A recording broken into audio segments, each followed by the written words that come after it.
লক্ষ্মীর ভাণ্ডার প্রকল্পে 500 টাকা বৃদ্ধি হওয়ায় সাধারণ মহিলারা এখন 1500 এবং তপশিলি জাতি উপজাতি মহিলারা 1700 টাকা পাচ্ছেন।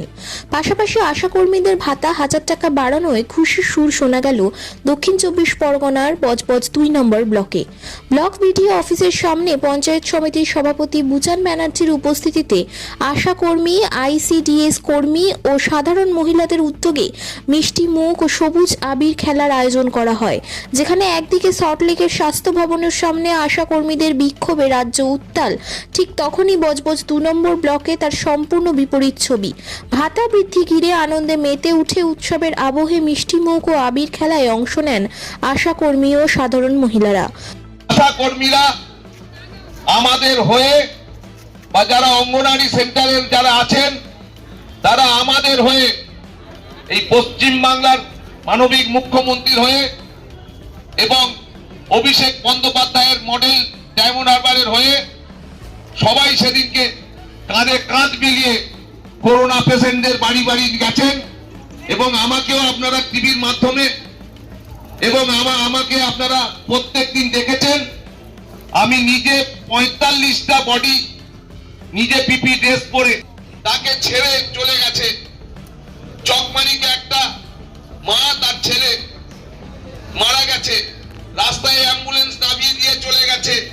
নিজের কথা বলবো না, মানুষের স্বার্থে, এলাকার মানুষের স্বার্থে, আমি তখন সহকারী সভাপতি ছিলাম, আমি মানুষের স্বার্থে নিজে বিপি করে আমাদের ছেলেদের নিয়ে আমরা করেছি এবং সেদিনকে আশা কর্মীরা আমাদের পাশে ছিল।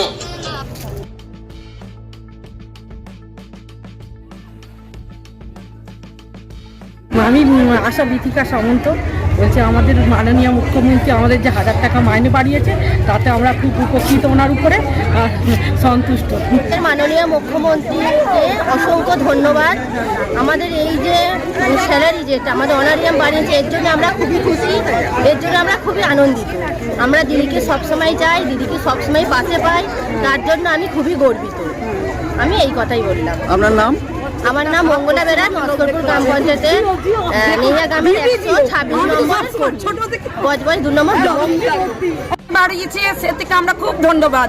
আরেকটা কথা, মুখ্যমন্ত্রী আমাদের সর্বদাই আমাদের পিছনে পিছনে আছে। আইসিডিএস এর মেয়েদের পিছনে উনি রাখেননি, ছোট থেকে বড় সমস্ত সময় উনি আমাদের দিয়ে গেছেন এবং আমাদের কোনো কারণে কোনো মৃত্যু হলে উনি বলেছেন যে আমরা 5 লক্ষ টাকা দেবো। এটা শুনে আমরা খুব খুশি যে আমরা চাকরি অবস্থায় কাজ করতে করতে, চাকরি না হলে আমাদের ভাতা করতে করতে যদি আমাদের কিছু হয়ে যায়, এই যে মুখ্যমন্ত্রী দেবে বলেছে আমাদের পরিবার পাবে 5 লক্ষ টাকা, এটা শুনে খুব খুশি।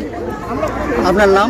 আমার নাম ভক্তি দলুই, আমি কামরা অঞ্চলের বাসিন্দা এবং কামরা অঞ্চলের অঙ্গনারী দেউলি সর্দারপাড়া অঙ্গনারী পঞ্চায়েত। আমি অঙ্গনারী সেন্টারে সহায়িকার কাজ করি, আমার সেন্টার নাম্বার 29। আশা করি আমাদের দিদি যে আমাদের জন্য করেছেন খুবই ভালো করেছেন।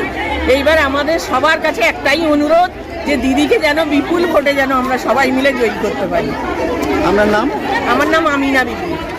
এবং আশা লক্ষ্মীর ভাণ্ডার যেরকম 500 টাকা করে বেড়েছে, তার সাথে সাথে জনমুখী বাজেট, এই বাজেটে আশা কর্মীদের যেরকম 1000 টাকা করে তাদের সাম্মানিক ভাতা হিসেবে বাড়িয়েছে সরকার, তার সাথে সাথে আইসিডিএস কর্মীদেরও বাড়িয়েছে।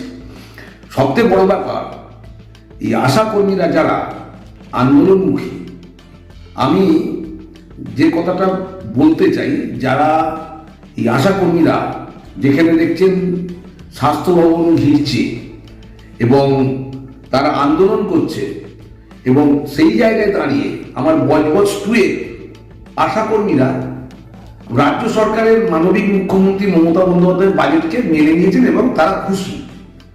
আমার একটা প্রশ্ন বিজেপির কাছে, যে শ্রমিক ভট্টাচার্য বলছেন যে আমরা ক্ষমতায় আসার পর এই আশা কর্মীদের পাশে দাঁড়াবো। আশা কর্মীরা নিয়োগ করেছে কারা? এই কন্ট্রাকচুয়াল এই আশা কর্মীরা কাঁদে, এটা ভাবনা চিন্তা করতে হবে। আমাদের রাজ্য সরকার আশা কর্মীদের পাশে আছে, থাকবে, এবং দিল্লির সরকার ওদের ডিপ্রাইভ করেছেন। এবং যারা উস্কানিমূলক বিজেপির কিছু নেতা আছে, যেরকম পাগল শুভেন্দু বা কিছু বিজেপির নেতা আছে, তারা উস্কানিমূলক এই সব বলে এই আশা কর্মীদের ঠেকানোর চেষ্টা করছে। আশা কর্মীরাও দিল্লির সরকারকে দায়ী করেছে। তারা এতদিন দেখেনি, সেটা নিজেরা স্বীকার করেছেন। তাই শ্রমিক ভট্টাচার্যকে আমি জিজ্ঞাসা করব, উনি রাজ্যের সভাপতি, এই আশাকর্মীদের জন্য দিল্লির কাছে এতদিন ধরে কি করলেন? ক্ষমতায় আসার পর করবেন কেন? রাজ্য সরকার, আমাদের যে রাজ্য সরকার, এই রাজ্য সরকারটা কি ভারতবর্ষ সরকারের রাষ্ট্রের মধ্যে পড়ে না? ভারতবর্ষ সরকারের মধ্যে পড়ে না পশ্চিমবাংলাটা? আমি তাই প্রশ্ন করব। আপনারা আবার শুভেন্দু অধিকারী বলছে 3,000 টাকা করে আমরা লক্ষ্মীর ভান্ডার দেবো, দিদি যেহেতু 500 টাকা করে আমরা মাননীয় মুখ্যমন্ত্রী ঘোষণা করেছি। সেই জায়গায় দাঁড়িয়ে শুভেন্দু বলছে যে আমরা এলে 3,000 টাকা দেবো। কেন? দিল্লিতে সরকারটা তো চলছে, দিল্লির সরকার তো আছে, সেন্ট্রাল গভর্নমেন্ট তো আছে। তারা কেন প্রত্যেকটা রাজ্যে, আমি ভেবে নিচ্ছি, আমার তর্কের খাতিরে ভেবে নিচ্ছি যে দিদির যে লক্ষ্মীর ভান্ডারকে অনুকরণ করার যে আপনারা করবেন না, কিন্তু এখন আপনারা দিদির লক্ষ্মীর ভান্ডারকে অনুকরণ করতে চলেছেন পশ্চিমবাংলাকে দেখে, বলছেন এলে দেবো। কেন আগে থেকে দেওয়া যায় না প্রত্যেকটা ভারতবর্ষের প্রত্যেকটা রাজ্যকে? তাই আমি অনুরোধ করব, যারা এই বিজেপির চক্রান্তে পা দিচ্ছেন, পশ্চিমবাংলাটাকে যারা ছাড়খাড় করার চেষ্টা করছে, তাদের বিভ্রান্তমূলক মন্তব্য, বিভ্রান্তমূলক উস্কানিগুলোকে পা দেবেন না।